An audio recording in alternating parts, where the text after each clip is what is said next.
Assalamualaikum warahmatullahi wabarakatuh. Saya Samsinar, NPM 2113-010105, Program Studi Agroteknologi, kelas reguler 2B. Di sini saya akan menjelaskan tugas ulang tengah semester saya dengan judul kajian fisiologi tumbuhan, struktur sel, transportasi zat, aktivitas enzim, fotosintesis, respirasi, dan defisiensi unsur hara. A. Sel tumbuhan dan fungsinya. Yang pertama, konsep dasar sel tumbuhan. Sel tumbuhan adalah unit dasar penyusunan tumbuhan yang berfungsi sebagai tempat berlangsungnya sebagai berbagai proses fisiologis melalui kerjasama antar organel di dalam sel. Yang kedua, pengertian organel dan fungsinya. Organel sel merupakan bagian khusus dalam sel yang memiliki fungsi tertentu untuk menunjang aktivitas sel seperti menghasilkan energi, menyusun protein, menyimpan cadangan makanan, dan menjaga keseimbangan sel. Di sini kita bisa lihat gambar sel. Yang pertama, dinding sel. Dinding sel tersusun dari sulosa yang berfungsi memberi bentuk, melindungi sel, memperkuat struktur, dan menjaga tekanan turgor. Yang kedua, membran sel. Membran sel bersifat mempermabel yang berfungsi mengatur pertukaran zat, menjadi kestabilan sel, serta menjadi tempat transfer aktif dan pasif. Yang ketiga, retikulum endoplasma. Retikulum endoplasma kasar berfungsi menyintesis protein, sedangkan retikulum endoplasma halus menyintesis lipid dan melakukan detoksifikasi. Yang keempat, badan geologi. Badan geologi bertugas mengolah, membungkus, dan mengirim protein serta senyawa lain ke bagian sel. Yang kelima, mitokondria berfungsi sebagai tempat respirasi sel untuk menghasilkan energi berupa ATP melalui respirasi aerob. Yang keenam, plastisida berfungsi menyimpan makanan dan pigmen yang terdiri dari kloroplas sebagai tempat fotosintesis. Kloroplas memberi warna, dan leukolaps penyimpan cadangan makanan. Yang ketujuh, badan mikro. Badan mikro seperti peroksisom berperan mengolah hasil oksidasi dan mencegah hidrogen peroksida. Yang ke-8, vakula berfungsi menyimpan zat, menjaga tekanan turgor, dan menampung sel metabolisme. Yang ke-9, mikrotubulus berperan menjaga bentuk sel dan membantu pembelahan sel. Yang ke-10, ribosom. Ribosom merupakan tempat pembentukan protein. Yang ke-11, nikulus. Nikulus berfungsi menyimpan materi genetik dan mengatur seluruh kegiatan sel. B. Difusi dan osmosis.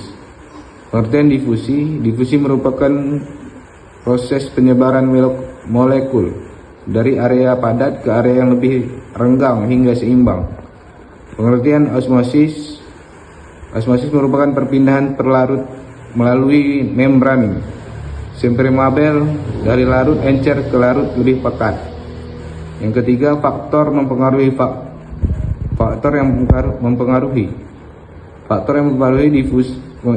mempengaruhi difusi dan osmosis meliputi perbedaan konsentrasi suhu, ukuran molekul, luas permukaan permeabilitas membran.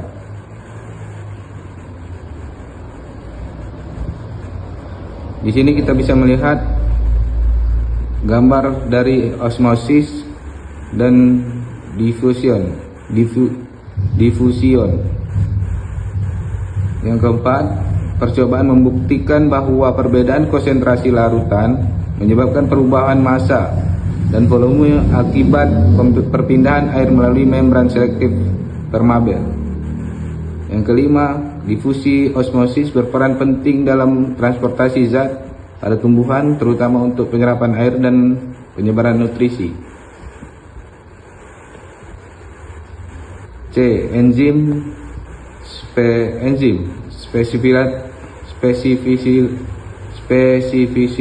Spesifisitas dan aktivitas. Terkait enzim merupakan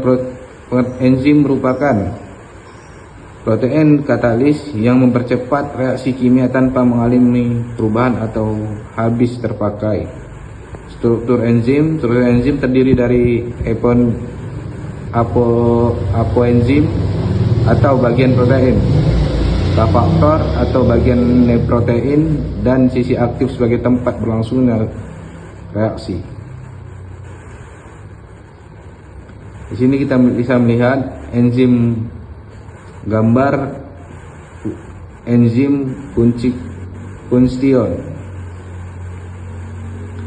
Yang ketiga, karakter enzim bersifat spesifik, bekerja cepat, tidak habis digunakan, dan dipengaruhi suhu seperti pH. Yang keempat, faktor yang mempengaruhi aktivitas enzim dipengaruhi oleh suhu, pH, konsentrasi enzim, konsentrasi substrat, dan keberadaan inhibitor. Yang kelima, inhibisi kompetitif. Inhibitor kompetitif adalah yang menghambat kerja enzim dengan bersaing menempati sisi aktif enzim. Inhibisi non kompetitor adalah memperhambat enzim oleh zat yang menempel di luar sisi aktif sehingga kerja enzim terganggu. D. Fotosintesis. Yang pertama, konsep dasar fotosintesis. Fotosintesis adalah proses tumbuhan membuat makanan dan dengan bantuan cahaya matahari. Yang kedua, faktor yang mempengaruhi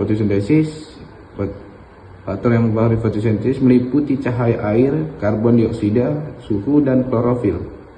Yang ketiga, hasil penelitian pada Hydrilla verticillata menunjukkan bahwa cahaya meningkatkan aktivitas dibandingkan kondisi gelap. Yang ke-10, respirasi tumbuhan. Respirasi tumbuhan. Pengertian respirasi adalah proses penguraian makanan untuk menghasilkan energi. Yang kedua, tujuan percobaan. Percobaan respirasi bertujuan untuk mempelajari pertukaran gas dan pembentukan energi pada tumbuhan. Yang ketiga, metode dan peralatan. Percobaan memakai sistem tertutup dan alat kedap udara memastikan keakuratan pengamatan respirasi. Yang keempat, hasil pengamatan respirasi menghasilkan hasil pengamatan respirasi menghasilkan karbon dioksida serta energi yang digunakan tumbuhan untuk proses metabolisme. Yang F. Defisiensi unsur hara pada jagung. R2 red, R7 red.